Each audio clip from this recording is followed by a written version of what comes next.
Satellite images எடுத்திருக்காங்க. அதுபடி பார்த்தால் இப்போ ஒரு குழின்னு சொன்னால் ஒரு அடிக்கு ஒரு அடி.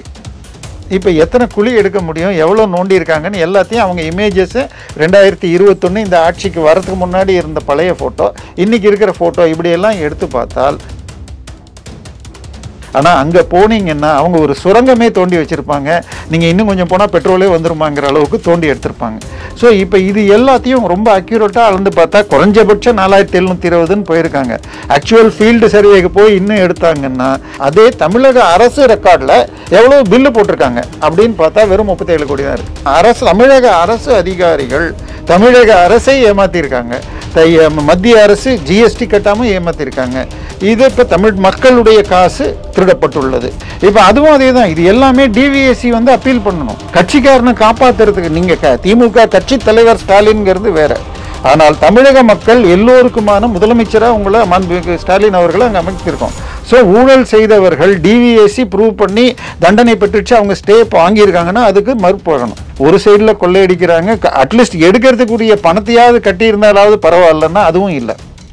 ஸோ 4700 கோடிங்கிறது குறைந்தபட்ச கணக்காக இப்போ இடி சொல்லியிருக்கு. இப்படி ஆஃபீஸுக்கு போய் 4 பேர் உள்ளே வரோம் அப்படின்னு சொல்லிவிட்டு 30 பேர் உள்ளே போய் பல ஃபைல்களை திருடியிருக்காங்கன்னு அந்த வழக்கு தனியாக நடந்துட்டுருக்கு. மக்களுக்கும் கோர்ட்டுக்கும் தமிழக அரசு பதில் கொடுத்தாகணும். இந்த பணம் மோடி சொன்ன பெரிய ஒரு பைசா விடாமல் அரசு கஜானாக்கு வரணும்.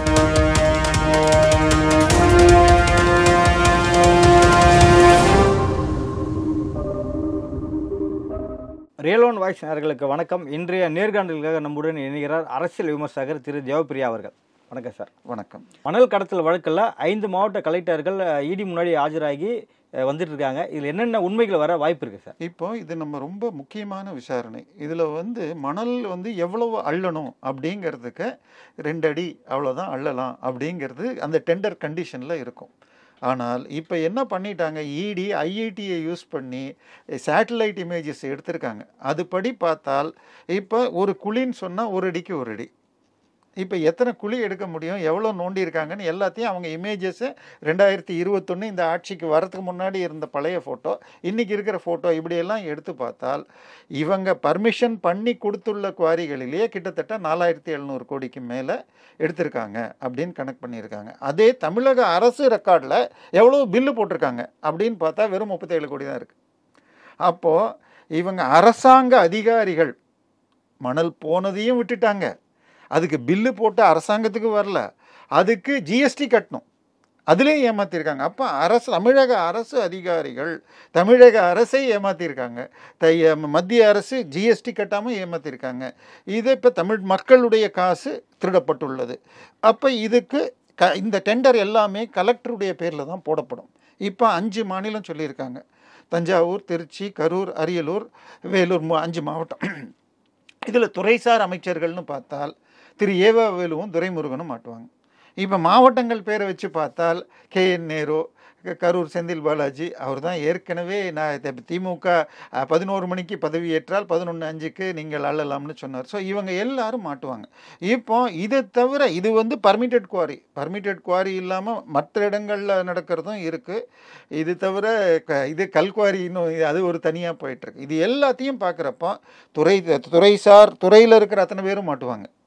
யாரெல்லாம் இதுக்கு பர்மிஷன் அந்த அதிகாரிகள் மாட்டுவாங்க. இதில் இடி சம்மன் பண்ண உடனே கலெக்டர்கள் சார்பாக தமிழக அரசு போய் அப்பீல் பண்ணிடுச்சு. அது எப்படி இடி அவங்கள கூப்பிடலான்னு. இதுக்கு இங்கே உயர்நீதிமன்றம் ஸ்டேயும் கொடுத்துச்சு. ஆனால் உச்சநீதிமன்றம் உனக்கு என்ன பிரச்சனை, அவங்க விட்னஸாக கூப்பிடுறாங்க, நீங்கள் உங்கள் துறையில் உங்கள் மாவட்டத்தில் டெண்டர் போட்டு விட்டுருக்கீங்க, அதில் எவ்வளோ அள்ளியிருக்காங்க, என்ன ஆயிருக்குன்னு கேட்குறாங்க. இதை சொல்கிறதுல உங்களுக்கு என்ன தடன்ட்டாங்க. இப்போ இவங்க கொடுக்குற பதில், இப்போ இவங்க இல்லை 30 கோடிக்கு தான் ஆயிருக்குன்னு சொன்னால் அவங்க இந்த ரெக்கார்டெல்லாம் எடுத்திருக்காங்க, அது காட்டிடும். மிக நிச்சயமாக இது 4 அமைச்சர் பேசினது 4 அமைச்சர்கள் மட்டும் இல்லாமல் முதல் குடும்பம் வரைக்கும் கூட போகலாம். இப்போ இதில் இப்போ மிகப்பெரிய கான்ட்ராக்டர்னு பார்த்தால் 3 பேர் மணல் கடத்தலில் இருக்காங்கன்னு பார்த்தா ராமச்சந்திரன், இது அப்படின்னு 3 பேர் வராங்க. ரத்னம் இன்னும் இவங்க. இதில் அதிமுக காலத்துலேருந்து இவங்க தொடர்றாங்க. கழகங்கள் மாறினாலும் பங்காளிகள் மாறினாலும் கடத்தல் பண்ணுறவங்க ஒன்றா இருக்காங்க. இப்போ இவங்க இது ஒரு முக்கியமான கான்ட்ராக்டருடைய தம்பி தான் திருச்சியில் அதிமுக வேட்பாளராக, கரிகாலனுடைய தம்பி தான் கருப்பையாங்கிறவர் வேட்பாளராக இருந்தார். இப்போ சென்னையில் எடுத்துக்கிட்டிங்கன்னு வச்சுக்கோங்க, நம்ம இதில் சேமியாஸ் ரோட்டில் இருக்கிற ஒரு பப்பு வந்து இடிஞ்சு விழுந்து 2 பேர் செத்து போனாங்க. அது கரிகாலனுக்கு சொந்தமானதுன்னு தினகரன் பத்திரிகை சொல்லுது.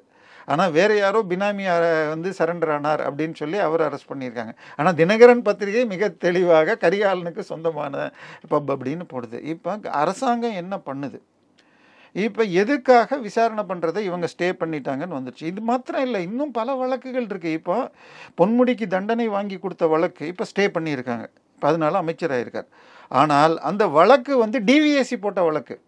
இப்போ பொன்முடியை வந்து ஸ்டே கொடுத்தது தப்புன்னு டிவிஎஸ்சியும் இது வரைக்கும் அப்பீல் பண்ணல. தண்டனை வாங்கி கொடுக்க வேண்டியது தமிழக உள்துறை அமைச்சரும் தமிழக இது அரசு வக்கீலும் செய்ய வேண்டிய வேலை, டிவிஎஸ்சியும் செய்யணும். இப்போ அதை செய்யலைன்னா அவங்க பணியை அவங்க செய்யலை.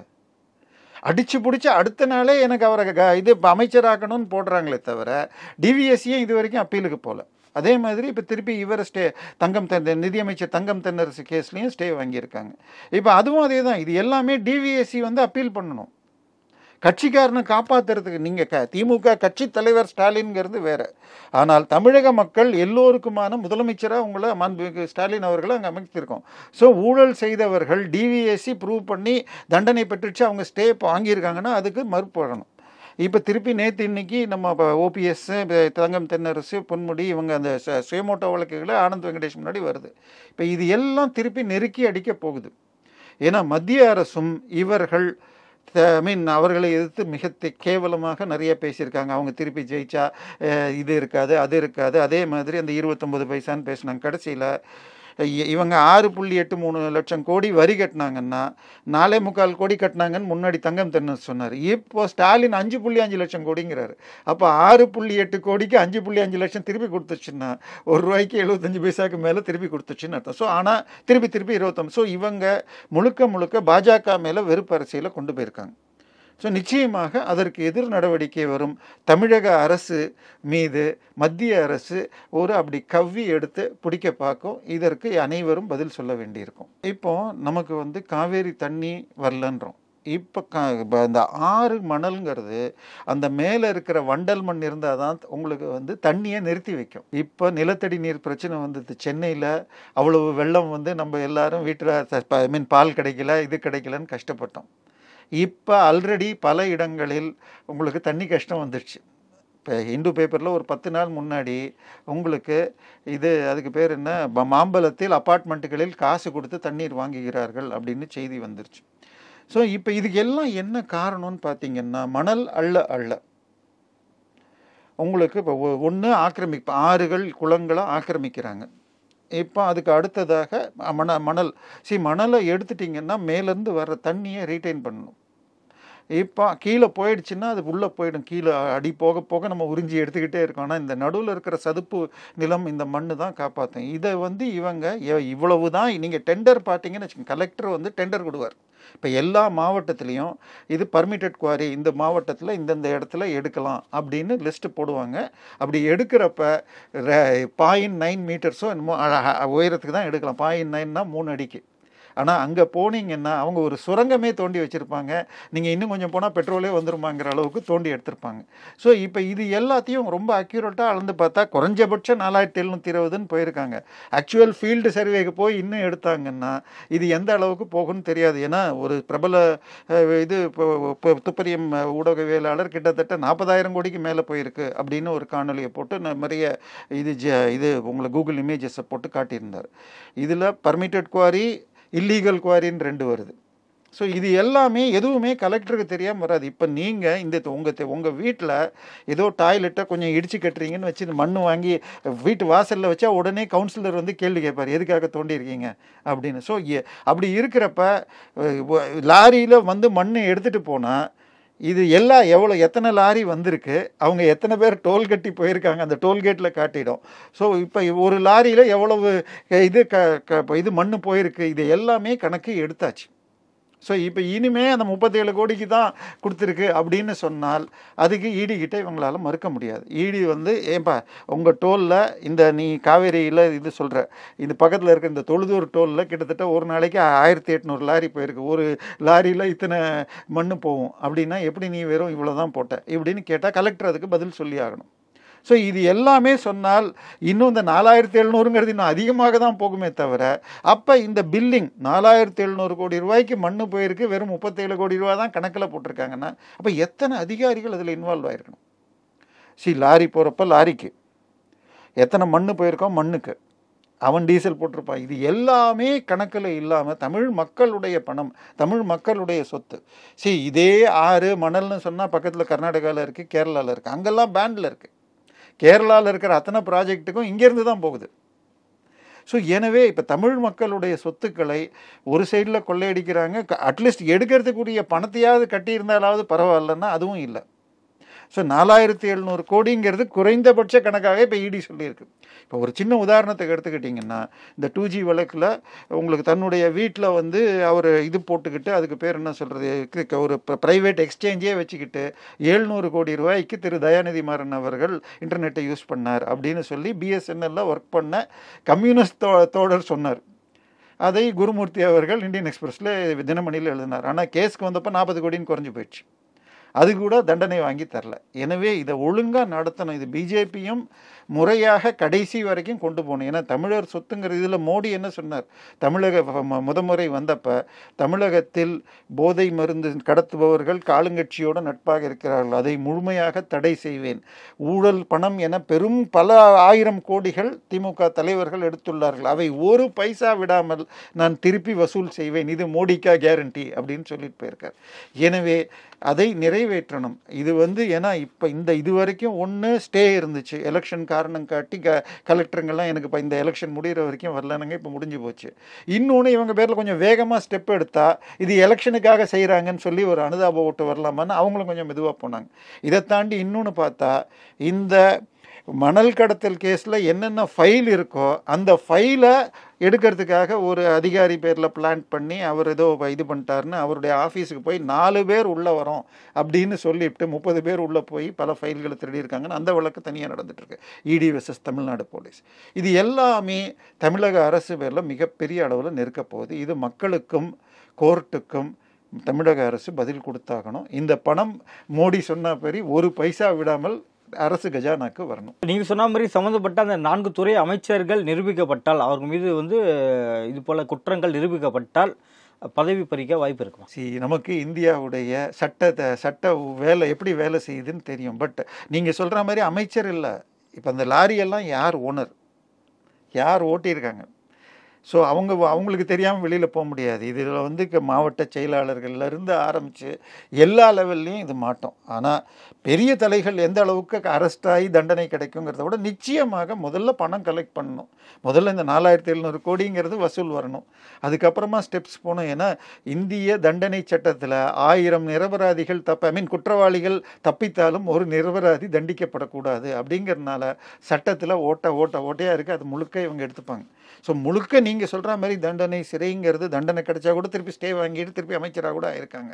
அதனால் தண்டனை கிடைக்கிறதுக்கு வாய்ப்பு இருக்குது. பட் முதல்ல இந்த பணம் கலெக்ட் ஆகணும். தமிழ்நாட்டுக்கு பணம் இல்லை, இப்போ மக்களுக்கு உதவுறதுக்கு பணம் இல்லை, டீச்சர்ஸுக்கு ஏன் டிஏ கொடுக்கல, டிரான்ஸ்போர்ட் ஒர்க்கர்ஸ்ன்னு சொன்னால் நிதி நிலைமை சரியான பிறகு கொடுக்குறேன் அப்படிங்கிறாங்க. ஸோ 4000 கோடிக்கு மணல் அள்ளி எடுத்திருக்கீங்க, ஆனால் 30 கோடி தான் கணக்கில் சேர்த்திருக்கீங்க. ஒரே நிமிஷத்தில் 4000 கோடி அந்த எல்லாரையும் பிடிச்சா. ஸோ முதல்ல அந்த பணத்தை வசூல் பண்ணணும்.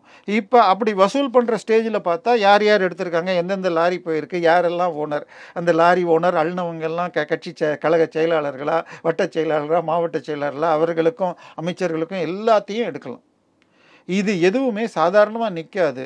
இனிமேல் ஸ்டே வாங்காமல் வேகமாக இடியும் செயல்படுவார்கள். ஏன்னா அவங்களுக்கு இப்போ மற்ற ஸ்டேட்டில் வேலை கம்மியாக இருக்கும். ஏன்னா நமக்கு எலெக்ஷன் முழுக்க முடிஞ்சு போயிடுச்சு. ஸோ இதை இது பண்ணி நிச்சயமாக மணல் கடத்தல் வழக்கு, அதுக்கப்புறம் மற்ற ஈடி வழக்கு, பொன்முடி, இந்த எல்லாமே உங்களுக்கு அடுத்த ஒரு 2-3 வாரத்துக்குள்ளே வந்து ஜூன் 3 ரிசல்ட்டுக்கு முன்னாடியே 2-3 அமைச்சர்கள் கைதாகிறது கூட வாய்ப்பு. வேலூரில் ஒரு ஏறக்குறைய 8 வாக்குச்சாவடியில் வாக்காளர்களை மிரட்டி ஓட்டு போட வச்சிருக்காங்க அப்படின்னு சொல்லி ஏசி சண்முகம் தேர்தல் ஆணையத்துக்கு ஒரு கடிதத்தை எழுதியிருக்காரு. இது எப்படி பார்க்குறீங்க சார்? இல்லை, இதெல்லாம் ஆதாரத்தோடு எடுத்திருக்கா. ஏன்னா இன்றைக்கி எல்லாமே வீடியோவில் வந்துடுது. ஆனால் நேற்றுக்கு நீங்கள் பார்த்தீங்கன்னா மு. களஞ்சியம், சினிமா இயக்குனர் மு. களஞ்சியம் விழுப்புரத்தில் நின்றுருக்காரு. ரவிக்குமார் எம்பிக்கு ஏத்தாப்புல, விசிகா எம்பிக்கு ஏத்தாப்புல. அவர் சொல்கிறார், பல பூத்தில் மக்கள் தன்னுடைய இவர்களுக்கு சரியான டயத்தில் பர்மிஷன் கொடுக்கல. அவங்க லெட்டர் பூத் ஏஜென்ட்டையே இப்போ உள்ளுக்குள்ளே சேர்க்கலை. இவர் கையெழுத்து போட்டு கொடுக்கலாமா, இல்லை இவர் சார்பாக இன்னொருத்தர் கொடுக்கலாமா? அந்த இன்னொருத்தர் கொடுத்த கையெழுத்தை ஏற்றுக்காமல் காலையில் 6 மணிக்கு போனவங்கள 11 மணி வரைக்கும் உள்ளே ஏற்றுக்கல. இதெல்லாம் அதுக்குள்ளே வேறு ஏதாவது பண்ணாங்களான்னு தெரியல. சாயந்தரம் போனால் பல இடத்துல வந்து இது மிரட்டி போடப்பட்டது நடந்திருக்கு. கிட்டத்தட்ட என்னுடைய தொகுதியில் 50,000 ஓட்டுகள் கள்ள ஓட்டு திமுக விசிகா கும்பல் போட்டிருக்கு அப்படின்னு களஞ்சியம் சொல்கிறாரு. இன்னொன்று பார்த்தீங்கன்னா பல பேருக்கு ஓட்டு இல்லைன்னு வருது. நமக்கு நடிகர் பரோட்டா சூரியிலேருந்து இருக்குது. இன்னும் பல பேர் எனக்கு ஓட்டு இருக்குது, ஒய்ஃபுக்கு இல்லை. செத்துப்போன அப்பா ஓட்டு இருக்குது, அம்மா ஓட்டு இருக்குது, ஆனால் எங்கள் அப்பாவுக்கு ஓட்டு இல்லை, உயிரோடு இருக்கிற அப்பாவுக்கு ஓட்டு இல்லை அப்படின்னு ஒரு இது சொல்கிறார். ஸோ இப்படி அதாவது பல பேருடைய ஓட்டுகள் எடுக்கப்பட்டிருக்கு. இன்னொன்று ஒரே வீட்டில் இருக்கிற 4 பேருக்கு ஹஸ்பண்டுக்கு இந்த பூத்தில் இருக்குன்னா ஒய்ஃபுக்கு இன்னொரு பூத்தில் இருக்குன்றாங்க. எப்படி இந்த மாற்றங்கள் நடந்தது? ஏன் இந்த மாற்றங்கள் நடந்தது? இதெல்லாம் வேணும். இதில் வந்து தேர்தல் கமிஷன் தான் பொறுப்பு. ஆனால் செயல்படுத்தினது மாநில அரசு அதிகாரிகள், ஆசிரியர்கள், இவங்க தான் போய் ஃபீல்டில் எடுப்பாங்க. ஆனால் இது யாராவது ஒருத்தர் ஆன்சர் பண்ணி இதுக்கு பதில் கொடுத்தாகணும். ஆனால் நீங்கள் நினைக்கிற மாதிரி அடுத்த 2 நாளைக்குள்ள உங்களுக்கு மறு வாக்குப்பதிவு நடத்தலைன்னா இது வராது. ஏன்னா அண்ணாமலையும் முழு கோயம்புத்தூருக்கு திருப்பி நடத்தணும், 1 லட்சம் பேர் எடுத்திருக்காங்க. இது தேர்தல் கமிஷன் நேற்று கூட நீங்கள் இந்த இவிஎம் கேஸ்லையோ இதிலெல்லாம் பார்த்தா தேர்தல் நடவடிக்கைக்குள் நாங்கள் செல்ல இயலாதுன்னு உச்சநீதிமன்றம் சொல்லிடுச்சு. ஸோ நீங்கள் ரியலிஸ்டிக்காக இது நாளைக்கு தோத்தா இருக்கட்டும் அப்படின்னு சால்ஜாபுக்கு சேர்த்துக்கிறதுக்காக இவங்க சொல்லலாமே தவிர, ரியலிஸ்டிக்காக இவங்கள்ட்ட ஆதாரமோடு இருந்ததுன்னா அடுத்த நாளே அந்த இதை கொண்டு போய் கொடுத்து அந்த அடுத்த இது 20ஆம் தேதி 19ஆம் தேதி நமக்கு இது நாளைக்கு 25 இந்த நாளுக்குள்ளே இதை தேர்தல் நடந்திருக்கணும். இல்லைன்னா வராது. இது எல்லாமே வெறும் விளம்பரத்துக்காக பண்ணுறது தான் சொல்லிடலாம். தேர்தல் முடிஞ்சதுக்கப்புறம் ஒரு சில கேண்டிடேட்ஸை தகுதி நீக்கம் பண்ணணும்னு சொல்கிற ஒரு வழக்கெல்லாம் வந்துட்டு இருக்கல சார், இது எப்படி பார்க்குறீங்க? இல்லை தேர்தல் தகுதி நீக்கம் பண்ணுறது சாத்தியமா தேர்தல் முடிஞ்சதுக்கப்புறம்? இல்லை, அது எந்த மாதிரி வழக்குன்னு பார்க்கணும். இப்போ ஒன்று வந்து அவங்க பேரில் இருக்கிற கேசஸ் இல்லை சொத்து, அதெல்லாம் தவறாக இருக்குது. இல்லை அவங்க கையெழுத்து போட்டு கொடுத்தது சரியில்லைன்னு வச்சுக்கோங்க. இப்போ சூரத்தில் வந்து ஒரு வேட்பாளர் அன்னப்போஸ்டாக ஜெயிச்சிருக்காரு. என்னடான்னு பார்த்தீங்கன்னா அவருக்கு கட்சி சார்பாக காங்கிரஸ் வேட்பாளர்னு போடுற 3 கையெழுத்தும் பொய் கையெழுத்துன்னு அவங்களே லெட்டர் கொடுத்துட்டாங்க. டம்மி வேட்பாளர் கையெழுத்தில் இருக்க அவருக்கு பதில் அவருடைய கையெழுத்து என் கையெழுத்து இல்லைன்னு அவர் சொல்லியிருக்காரு. அவங்க காங்கிரஸுக்கு வேட்பாளர் இல்லைன்னு மற்றவங்களுக்கு இவங்க ஃப்ரெண்ட்ஷிப்பில் காசை கொடுத்து எடுத்துட்டாங்க. ஸோ இதில் வந்து தகுதி நீக்கம்ங்கிறது நான் தான் திருப்பி சொல்கிறேன், அந்த எலெக்ஷனுக்கு முன்னாடி நடந்ததுன்னா இமீடியட்டாக பண்ண முடியும். எலெக்ஷன் முடிஞ்சு போச்சுன்னா இன்னும் 2-3 வருஷம் கூட இழுத்துட்டு இருக்கோம் வழக்குகள். ஸோ இமீடியட்டாக நடக்கலைன்னு சொன்னால் கேஸ் போட்டு நடத்திட்டு இருக்கலாம். இன்னும் கண்ணப்பன் அவர்கள் ரீகவுண்டிங் மினிஸ்டர்னு சிதம்பரத்துக்கு எத்தனை வருஷம் நடந்தது, இன்னும் கூட சில பேருக்கு இப்போ தான் முடிச்சு வச்சாங்க. ஸோ இது எல்லாமே நான் தான் சொல்கிறேன், தேர்தலை சந்திக்கணும்னா இது கோதாக்குள்ளே இருக்கிறப்ப பண்ணணும். 20 ஓவர் T20 மேட்ச்னா 20 ஓவருக்குள்ளே நீ அடிக்கணும். அப்புறம் வெளியிலேருந்து வந்துட்டு நோபால் கொடுக்கல, இல்லை நோபால் அவுட் ஆனன்னு வெளியில் சொல்கிற மாதிரி இது பேச்சே தவிர இது பெருமளவில் ஈடுபடாது. நடிகர் மன்சூர் அலிகான் காங்கிரஸ் இணைஞ்சிருக்காரு. இணைஞ்சதுக்கப்புறம் செய்தியாளர் சந்திப்பில் வந்து மோடிக்கு எதிராக பல விமர்சனங்களை முன் வச்சிருக்காரு. இவர் வந்து அனைவருக்குமான பிரதமராக இல்லை, மத கலவரத்தை தூண்டுறாரு அப்படின்ற மாதிரி பல விமர்சனங்களை முன்வைக்கிறார். இது எப்படி பார்க்குறீங்க? மன்சூர் அலிகான் நாம் தமிழரில் சீட்டு கேட்டார். அதுக்கப்புறம் அங்கேருந்து போனது முறை நாம் தமிழரில் திண்டுக்கல்லில் நின்னார், பரோட்டா போட்டார், கோயிலில் காப்பி ஆற்றினார், எல்லாம் பண்ணார். ஒரு 50,000 ஓட்டு என்னமோ வாங்கினார். அதுக்கப்புறம் தனியாக ஏதோ ஒரு கட்சியை ஆரம்பித்தார். அதிமுகவில் போய் கூட்டணிக்கு பேசினார். நான் கேட்குறது ஒன்றே ஒன்று தான், அவர் எந்த தொகுதியில் நிற்கிறார் இப்போ? வேலூர். அவர் கட்சி பேர் என்ன? ஜனநாயக விடுதலை புலி. பரவாயில்ல, நீங்கள் ரொம்ப கிரேட். எனக்கு தெரியாது இதெல்லாம். வேலூரில் படித்த ஞாபகம். ஏன் அங்கே வேலூர் தேர்ந்தெடுத்திருக்காரு? ஆம்பூர், வாணியம்படி, பரவலான முஸ்லீம் இஸ்லாமிய போன முறை திண்டுக்கல்லாம் அதே தான். ஸோ இப்போ இவங்க ஜாதி மதவாதம் பண்ணுறாங்களா, மோடி மதவாதம் பண்ணுறாரு? இப்போ மோடி வந்து தேர்தலில் நின்னப்போ அவர் காசிங்கிறது ஒரு முக்கியமான இடம், ஒரு ஐடென்டிட்டின்னு போனாரே தவிர காசியில் முஸ்லீம்கள் அதிகம். வாரணாசி பட்டுன்னு சொல்லி நீங்கள் கேள்விப்பட்டிருக்கீங்க, காஞ்சிப்பட்டு, வாரணாசி பட்டுன்னு. அந்த வாரணாசி பட்டை நெய்பவர்கள் முஸ்லீம்கள். அவர்களுடைய பேராதரவு இப்போ மோடிக்கு இருக்குது. ஸோ எனக்கு காசி ஒரு முக்கியமான இடம்ங்கிறதுக்கு ஒரு அடையாளமாக அவர் போனார். ஆனால் நீங்கள் எங்கே போய் நிற்கிறீங்க? இது வந்து மோடியை எதிர்த்து பேசுறது இல்லை காங்கிரஸில் சேர்றதுங்கிறது தேர்தல் நேரத்தில் நடக்கும். ஆனால் இது இவர் பேசுனா நீங்கள் 2 யூடியூப் சேனலை தாண்டி இல்லாட்டி நம்ம தமிழ் சேனலை தாண்டி எங்கேயும் போகிறதில்ல. தமிழக எலெக்ஷன் முடிஞ்சாயிடுச்சு. அவருக்கு பாக்கெட்டுக்கு காசு போகலாம். இப்போ பார்த்தீங்கன்னா நீங்கள் திரு நேதாஜி மக்கள் கட்சின்னு ஒருத்தர் வச்சிட்டு இருக்கார், நம்ம முன்னாள் போலீஸ் அதிகாரி. அவரை திடீர்னு இது எனக்கு அதிமுகலேருந்து ஃபோனில் கூப்பிட்டாங்க.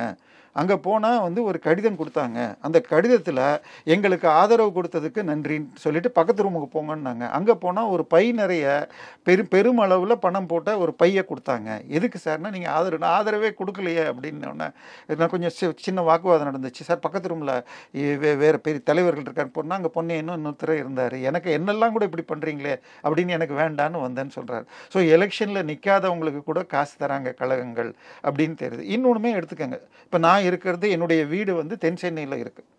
அங்கே மிக கடுமையான இருக்குது. போன முறை நான் பாஜக 14 தொகுதியில் வெல்லுன்னு சொன்னப்போ நான் தென் சென்னை வாய்ப்பு இல்லைன்னு சொன்னேன். ஆனால் நெருங்க பார்த்தா ஓட்டு 3 பிரியுது. 3 பேர், அதாவது தமிழச்சி தங்கபாண்டியன் அவர்களும், பாஜகலேருந்து முன்னாள் பாண்டிச்சேரி கவர்னர் தமிழிசை அவர்களும், அதிமுகவில் திரு ஜெயக்குமார் மகன் ஜெயவன் 3 பேரும் நல்ல ஃபைட் கொடுக்குறாங்க. இப்போ இதுக்கு மேலே திமுகவுக்கு ஓட்டை இன்க்ரீஸ் பண்ண முடியாதுன்னு திடீர்னு நாம் தமிழர் வேட்பாளர் அதிகமான பிரச்சாரம் கடைசி ஒரு வாரம் பண்ணுறார். ஸோ திமுகவுக்கு எதிர்ப்பு ஓட்டை பிரிக்கணும், அதுக்கு ஒரு பி டீமாகத்தான் நாம் தமிழர் சீமான் வேலை செய்கிறார் அப்படிங்கிறது தெளிவாக. ஸோ இங்கே பணத்தை வச்சுக்கிட்டு சிறு கட்சிகளை வாங்கிறதுக்கு இப்போ ஒரு வேலை நடந்துட்டுருக்கு. அதுதான் மன்சூர் அலிகான், நம்ம நேதாஜி மக்கள் கட்சி, நாம் தமிழர் பார்க்கணும். நிஜமாக ஃபைட் பண்ணணும்னு சொன்னால் பவுலரும் பேட்ஸ்மேனும் நேருக்கு நேர் சந்திக்கணும். இந்த சில்லறைகள் எக்ஸ்ட்ரா ஃபிட்டிங்ஸ் எல்லாம் வந்து நமக்கு பிரயோஜனம் இல்லை. இவர்கள் உண்மையில் மக்களை தூண்டிவிட பார்க்கிறார்கள். இது வந்து தமிழக தேர்தல் முடிஞ்ச நிலைமையில் தமிழகத்திலேயே மன்சூர் அலிகான எத்தனை பேருக்கு தெரியும்? இது மற்ற இடத்துல என்ன தெரிஞ்சிருப்பது? ஒன்றுமே நடக்காது இதில். அவ்வளோதான். அவருக்கு பாக்கெட்டுக்கு போக வேண்டியது போய் சேர்ந்துருக்கும்.